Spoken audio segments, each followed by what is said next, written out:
Professor doctor محمد عزیز قادری صاحب۔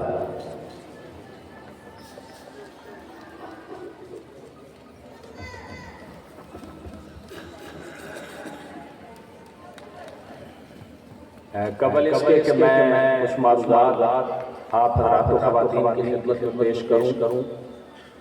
میری گزارش ہے کہ اتنی دیر ہو تو آپ اپنی گفتگو کائنڈلی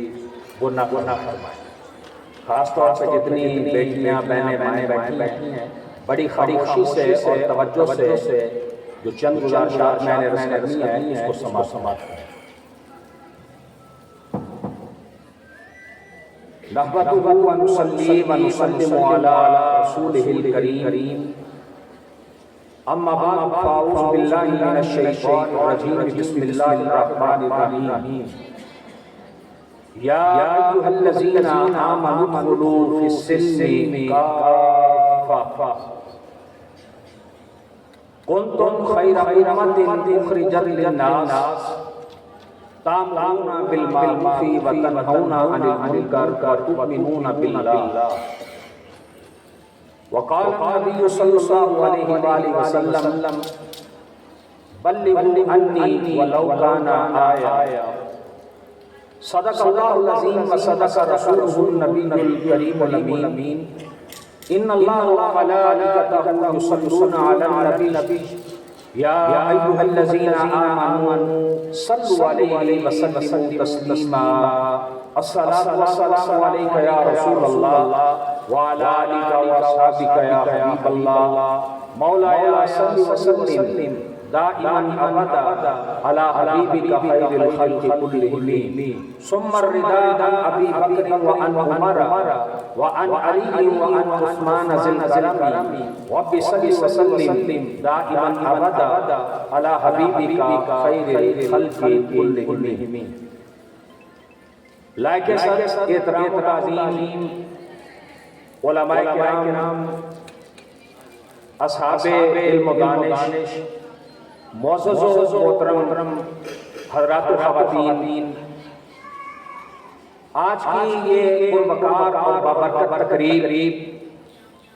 ادارہ تعلیمات قرآن پاکستان کے سالانہ جلسہ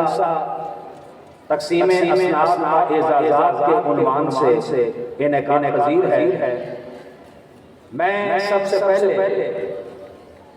حضرت علامہ ڈاکٹر مفتی بشیر احمد صاحب نقشبندی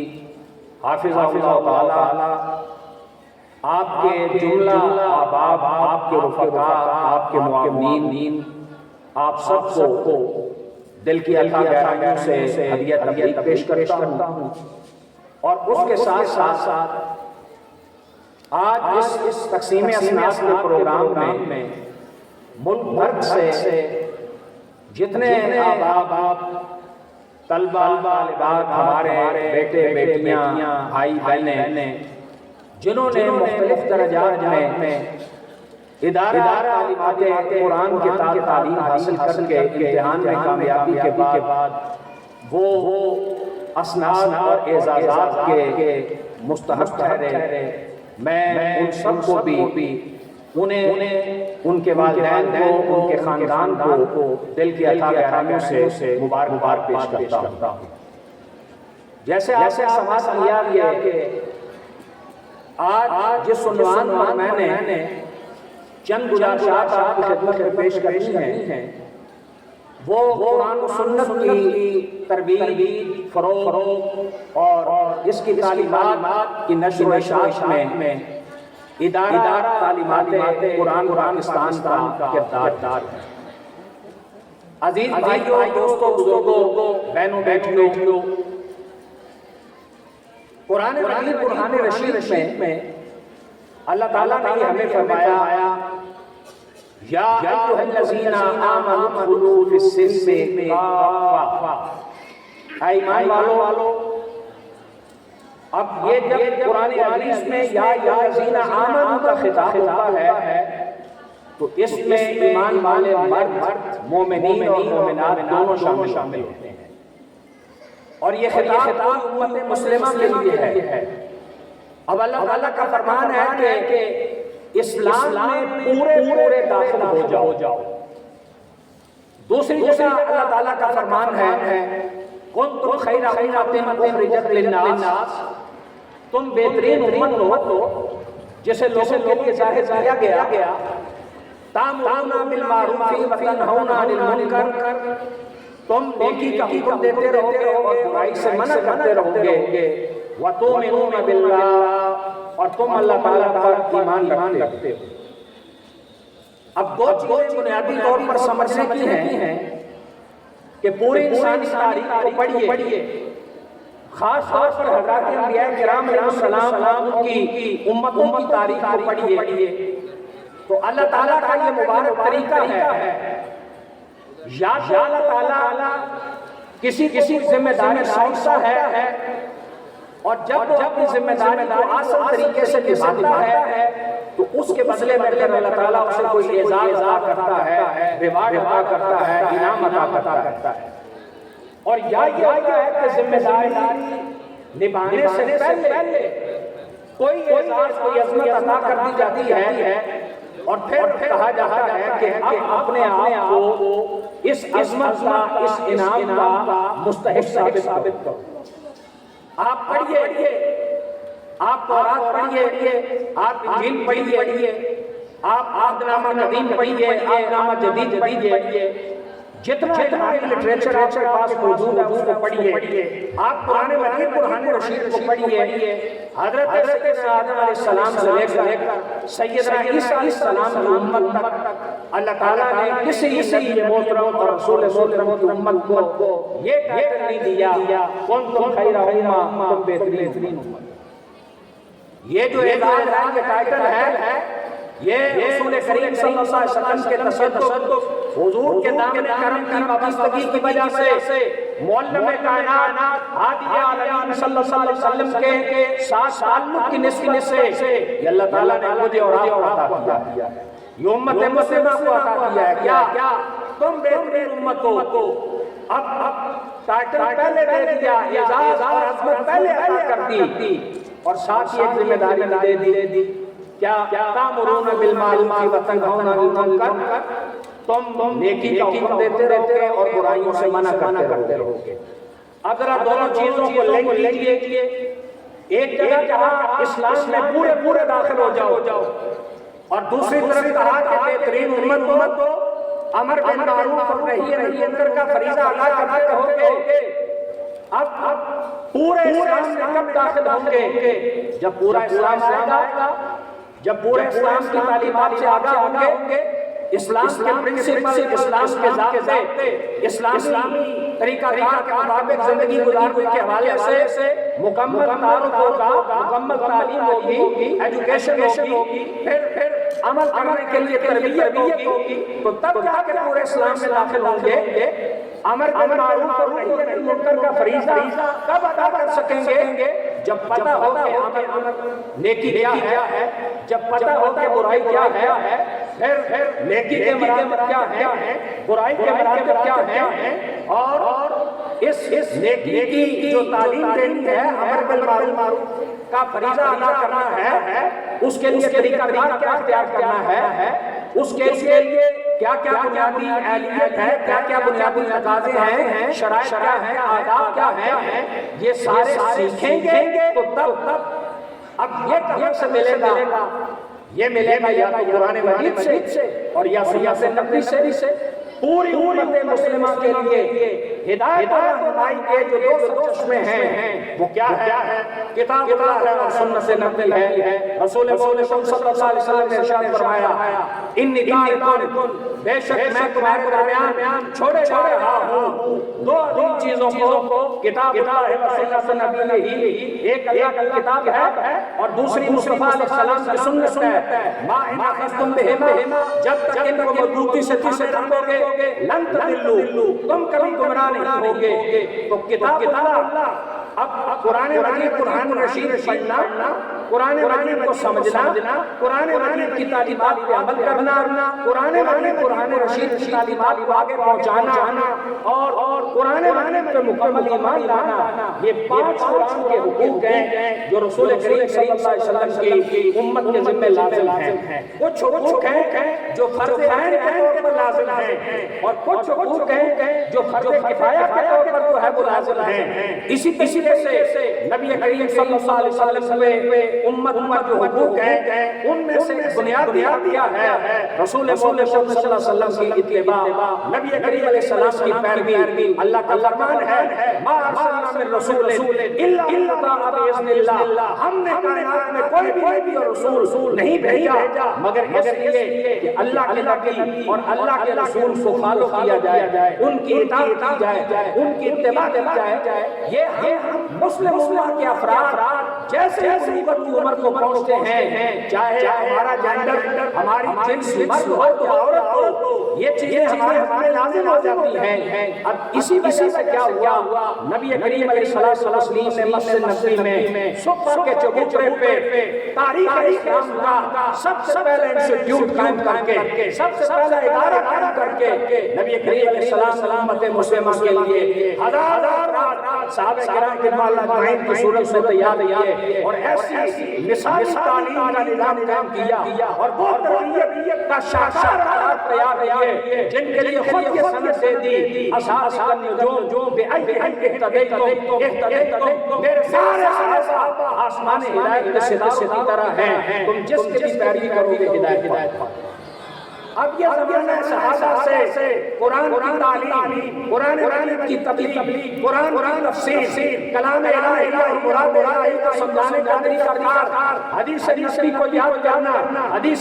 کی روایت کرنا، حدیث سے مسائل کا استنباط کرنا اور ہر دور میں امت مسلمہ کے چیلنج اور مسائل کے لیے انہیں رہنمائی فراہم کرنا، یہ سلسلہ صفا سے چلا اور چلتا آ رہا ہے۔ میرے بھائی دوستو بزرگو، پاکستان میں اسی سلسلے کی ایک جو کڑی ہے وہ ادارہ تعلیمات قرآن۔ ادارہ تعلیمات قرآن کے قیام کا مقصد کیا ہے کہ قرآن مجید کی تعلیم کو عام کرنا، قرآن کی تفہیم کو عام کرنا، اللہ کی مراد کو جاننا اور جاننے کے بعد اسے سمجھ کر اس پہ عمل پیرا ہو کر آگے دوسروں تک جو ہے وہ اس کو پہنچانا۔ علامہ مفتی بشیر مجددی صاحب سے ہمارے استاد گرامی شہید پاکستان علامہ ڈاکٹر محمد سرفراز نعیمی رحمۃ اللہ علیہ کی زیر صدارت اجلاس میں 1999 میں اس ادارے کی جو ہے وہ بنیاد رکھی۔ اب 24 سال اس عرصے کو جو ہے 34 سال کا ہونے کو ہے، اس 24 سال کا عرصہ ہوا ہے کہ اس ادارے میں یہ جو تعلیم و تعلم کا سلسلہ ہے جو ہے وہ جاری ہے اور علامہ صاحب نے آج جو ہے وہ 25 سالانہ یہ جلسہ تقسیم اسناد جو ہے وہ ہو رہا ہے۔ اب آپ دیکھیے، اب مجھے حضرت نے فرمایا تھا میں اس طرح سے آپ کو تھوڑا لانا چاہوں گا، آپ اپنے اکابرین کو پڑھیے، اپنے اسلاف کو پڑھیے۔ ہمارے اسلاف نے جو تعلیم کا، دعوت کا، تبلیغ کا طریقہ کار اختیار کیا تھا تربیت کا، وہ 2 طرح کا تھا۔ ایک تھا کہ ہمارے مشائخ کی خدمت میں، علماء کی خدمت میں، اساتذہ کی خدمت میں لوگ آتے، ان کی خدمت میں بیٹھتے، سامنے تلمس کرتے اور تعلیم بھی حاصل کرتے اور تربیت بھی حاصل کرتے۔ اور اسی طرح آپ خاص طور پہ صرف بر صغیر نہیں، پوری دنیا کے جو ہمارے اہل سنت کے مشائخ ہیں، اکابرین ہیں، ان کی زندگیوں کا مطالعہ کیجیے۔ انہوں نے تعلیم و تربیت کے لیے جو دوسرا ذریعہ اختیار کیا تھا وہ تھا خط و کتابت کے ذریعے تعلیم و تربیت کا۔ اور صرف ایک مثال آپ کے سامنے رکھنا چاہتا ہوں، چونکہ یہ ادارہ نقشبندی فیضان ہے، حضرت شاہ لاسانی حضور سید جماعت شاہ صاحب کا فیضان ہے اور حضرت بھی وہاں سے نسبت رکھنے والے ہیں، وہ بڑے پاک و ہند میں نقشبندیوں کے امام حضرت امام ربانی شیخ سرہندی حضور مجدد ثانی علیہ رحمہ کا جو تعلیم و تربیت کا نظام تھا اس کا ایک بڑا حصہ خط و کتابت کے ساتھ تعلیم و تربیت پر مشتمل تھا۔ آج بھی دیکھیے کہ مکتوبات امام ربانی وہ امت کے پاس ایک عظیم علمی روحانی اور ایک عظیم تعلیمی ذخیرے کے طور پر جو ہے وہ موجود ہے، اور صدیاں بھی آ گئی اور صدیاں گزر جائیں گی، امت مسلمہ مکتوبات امام ربانی سے نفع حاصل کرتی رہے گی، تعلیم و تربیت حاصل کرتی رہے گی۔ یہ مجدد صاحب نے یہ طریقہ اختیار کیا کہ آپ اپنے مریدین کو، اپنے خلفاء کو، وقت کے گورنروں کو، حاکموں کو آپ خط لکھتے، اس خط میں پند و نصائح ہوتے، اس خط میں تعلیم ہوتی، اس خط میں تربیت ہوتی، اس خط میں تنبیہ ہوتی، اس خط میں جو ہے وہ اصلاح ہوتی، اور آپ کبھی بغور مطالعہ کیجئے تو عظیم علمی ذخیرہ ہے، اور اسی طریقے سے روحانیت کا ایک عظیم انسائکلوپیڈیا ہے حضرت مجدد ثانی علیہ رحمہ کے مکتوبات سے۔ کاش ہم پڑھیں۔ آج خاص طور پہ بیٹیوں سے بھی مخاطب ہو کر اور آپ سے بھی، آج کیا ہے، یہ ایک آلہ جب سے ہمارے پاس آیا ہے اور اس پہ نیٹ آ گیا، سوشل میڈیا آ گیا، اس نے ہمارا وقت برباد کر دیا، اس نے ہماری زندگی برباد کر دی، اس نے ہماری ایتھیکل ویلیوز کو تباہ کر دیا، اور آج 80 سال کا بوڑھا وہ بھی پتہ نہیں اس میں کیا کچھ کھول کے بیٹھا ہوا ہے، اور آج 10-12 سال کی بچہ بھی وہ بھی پتہ نہیں کیا کچھ اس میں کھول کے جو ہے وہ بیٹھے ہوئے ہیں۔ خدا را اپنے اسلاف کو پہچانیے اور اپنے اسلاف کی تعلیمات کو پہچانیے۔ میں ذمہ داری کر رہا ہوں، جائیے مکتوبات شریف وہ عربی میں، وہ فارسی میں اور اردو میں، اصل جو بات ہے وہ تینوں زبانوں میں تھے، آج اس کا اس زبان میں ترجمہ ہو چکا ہے، آج اس کی متعدد شروحات آپ کو مارکیٹ میں جو ہے وہ ملتی ہیں۔ آپ مکتوبات امام ربانی کا مطالعہ کیجئے اور دیکھیے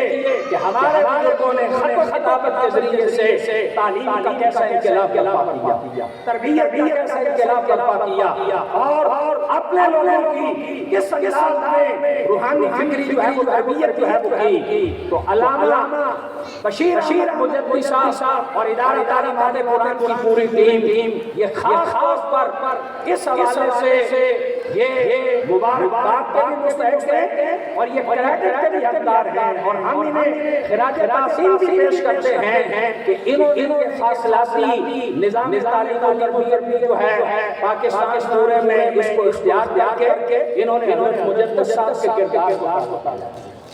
انہوں نے ہمارے بزرگوں کی روایت کو جو ہے وہ زندہ جو ہے وہ کیا ہے۔ اب ادارہ تعلیمات قرآن کا جو آغاز ہوا تھا بیسیکلی یہ فاصلاتی نظام تعلیم کے لیے تھا، وہ بچیاں، وہ بچے، وہ مرد و عورتیں جو کسی مدرسہ میں نہیں جا سکتے، جو اپنی دیگر مریات زندگی کی وجہ سے دن میں 2-4 گھنٹے وقت نکال کر کہیں جا نہیں سکتے، تو وہ کیا کریں، وہ ادارہ تعلیمات قرآن کے ساتھ وابستہ ہوں، اور ادارہ تعلیمات قرآن کے ساتھ وابستہ ہو کر وہ کیا کریں، وہ ترجمہ قرآن کورس میں حصہ لیں، وہ علم شریعت میں حصہ لیں، وہ علم حدیث کورس میں حصہ لیں، وہ علم میراث کورس میں حصہ لیں۔ اب ان کورسز کے ذریعے سے کیا ہے، وہ قرآن کو سیکھیں، سنت مصطفی کو سیکھیں، دین کے مسائل کو جو ہے وہ سیکھیں۔ اب خط و خطابت کے ذریعے سے کتاب کے ذریعے سے ان تک پہنچ جاتی ہیں، اور پھر اسی فاصلاتی نظام کے تحت ان سے امتحان لیا جاتا ہے، اور پھر جب وہ اپنے امتحان میں کامیاب پاتے ہیں تو پھر اس طرح تقریبات سجا کر انہیں اعزاز سے نوازا جاتا ہے۔ اور آپ رات و خواتین کے علم میں لانے کے لیے الحمدللہ 5000 سے زیادہ لوگ جو ہیں وہ اس ادارہ تعلیمات قرآن کے اس فاصلاتی نظام تعلیم و تربیت سے فیضیاب ہو چکے ہیں۔ 10,000 حضرت نے فرمایا 10,000 لوگ جو ہیں وہ اس فاصلاتی نظام تعلیم و تربیت سے یہ فیضیاب جو ہے ہو چکے ہیں، اور آپ دیکھیے کتنی بڑی اپرچونٹی ہے، اور یہ کتنا بڑا ہے کہ آپ کو 2-2 گھنٹے کا سفر کر کے بھی جانا پڑ رہا، آپ کسی جگہ پہ جا کے 2-4 گھنٹے گزار رہے ہیں، اپنے گھر میں بیٹھے ہوئے اللہ کی کتاب کا پیغام اور نبی کریم علیہ السلام کی سنت کا آفاقی پیغام وہ آپ کو دیا جا رہا ہے، آپ کو سنوارنے کے لیے، آپ کی نسلوں کو سنوارنے کے لیے۔ تو 10,000 آج تک اس سے جو ہے وہ فیضیاب ہو چکے ہیں۔ اور پھر غالباً 2004 میں علامہ صاحب نے مخدوم حضرت بہاؤالدین رحمت اللہ علیہ کے ادارے کے ساتھ جو ہے وہ قرآن لسانی قرآن حل کے نام پر ایک جگہ جو ہے وہ وقف ہوئی ادارے کے لیے، وہاں پر باقاعدہ فزیکل کلاسوں کا بھی انتظام ہو گیا۔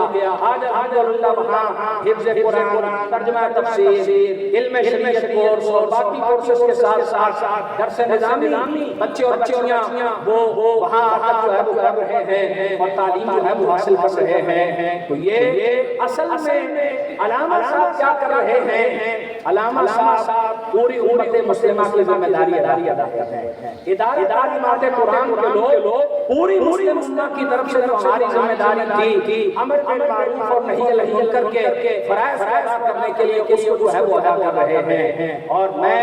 آپ کی خدمت میں عرض کرنا چاہتا ہوں، اس کو ذرا توجہ سے سنیے، یہ ایک میرا درد دل بھی ہے اور مفتی صاحب کی بھی توجہ چاہتا ہوں۔ آج کیا ہوا؟ بدقسمتی سے جن لوگوں کے مسلک اور جن لوگوں کے بزرگوں کا پہچان کیا تھی، علم، ادب، تقوی، پرہیزگاری، عمدہ کردار، وہ آج ان کا تعارف کیا بن گیا؟ آج ان کا تعارف بن گیا بدقسمتی سے جہالت، آج ان کا تعارف بن گیا بدقسمتی سے قصہ گوئی، آج ان کا تعارف بن گیا بدقسمتی سے شعر و شاعری، اور آج ان کا تعارف بن گیا چند فرسودہ و فضول رسمیں جس پہ کروڑوں روپیہ میرا اور آپ کا جو ہے وہ خرچ ہو رہا ہے۔ آج لائبریریاں ویران ہو گئی، آج خانقاہیں ویران ہو گئی، آج مدرسے سے گزرتے جو ہے وہ چلے جا رہے ہیں، آج گنبدوں پہ کروڑوں روپیہ خرچ کیا جا رہا ہے، آج عرس کے نام پہ جو ہے خرافات میں ہر سال بڑے مقدار کروڑوں روپیہ برباد کیا جا رہا ہے، جس سے 2-4 بڑے تعلیمی ادارے پورے سال کے لیے ان کی کفالت ہو سکتی ہے، جہاں ہزاروں بچے بچیاں جو ہے وہ پڑھ سکتے ہیں۔ واللہ میرے اور آپ کے بزرگوں کا یہ طریقہ کار نہیں تھا۔ مثلا برس واقع ہند میں جو سلاسل طریقہ ہیں، اب آپ جانتے ہیں ان کے بانیوں کی کبھی زندگی بڑی ہے۔ مثلا حضرت شیخ عبد القادر جیلانی رحمہ کی زندگی بڑی ہے۔ حضرت شیخ کیا فرماتے ہیں؟ درست علم حتی صرف خطبہ، میں نے تو رسول اللہ کے دین کا علم پڑھا، رسول اللہ کے دین کے علم نے مجھے خطبہ پڑھا۔ آج جتنا جاہل ہے اتنا بڑا قیوم ہے، اتنا بڑا وہ مطلب ہے، اتنے اس کو پر لگا جو جا رہا ہے۔ تو یہ ادارہ تعلیمات قرآن یہ اصل میں ہمارے بزرگوں کی میراث اس سے آگے چل رہا ہے، اور ادارہ تعلیمات قرآن کا مقصد اپنے بزرگوں کے طریقہ کار کو آگے لے کر جو ہے وہ چلنا ہے۔ حضرت امام سبحانی جب بات کرتے تھے تو 70,000 کے مجمع میں 400 وقت کے علماء قلم دراتے لے کے حضرت شیخ عبد القادر جیلانی کے خطبے اور لیکچر کو لکھنے کے لیے موجود تھے،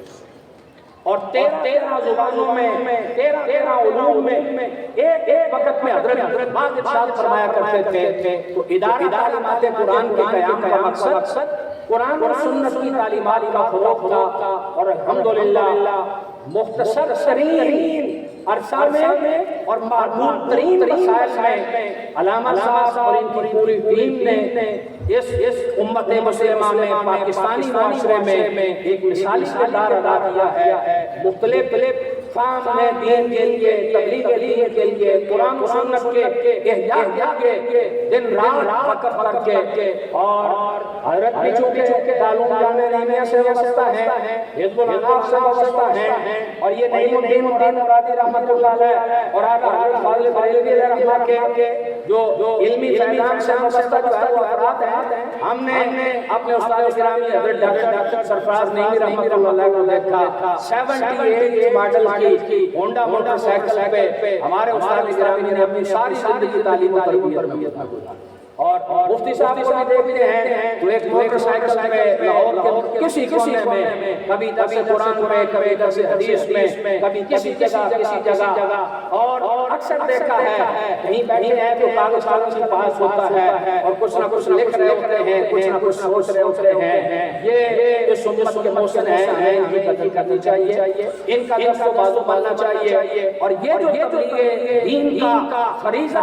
ادارہ تعلیمات قرآن کے پلیٹ فارم سے ہماری نسلوں کو سنوارنے کے لیے، ہماری نسلوں کو دین سکھانے کے لیے، ہماری نسلوں کو حقیقی مسلمان بنانے کے لیے، اور ہمیں ہماری نسلوں کو اللہ کے رسول صلی اللہ علیہ وسلم کا مطیع بنانے کے لیے یہ جو کردار ادا کر رہے ہیں، ہمیں ان کا دست و بازو بننا چاہیے، ان کا حوصلہ بڑھانا چاہیے، تاکہ آج یہ تعداد 10,000 تک پہنچی ہے، اگلے چند سالوں میں یہ تعداد جو ہے وہ لاکھ تجاوز کرے اور ہمارے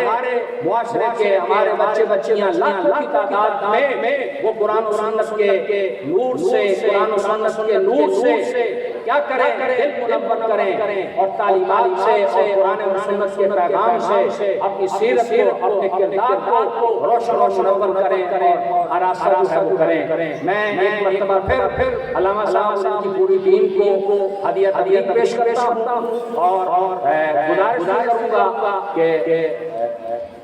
ایک لمبے عرصے سے حضرت کے ساتھ تعلق ہے، ایک محبت کا، دین کا اور نسبت کا، اس ادارے کے فروغ کے لیے اور ادارہ تعلیمات قرآن میں کسی حوالے سے بھی کوئی مجھ جیسے ناچیز کبھی بھی کوئی ضرورت ہو آپ حکم فرمائیے گا، میں اپنے لیے اسے باعث سعادت کر آپ کے حکم کی تعمیل کروں گا۔ وآخر دعوانا ان الحمدللہ رب العالمین۔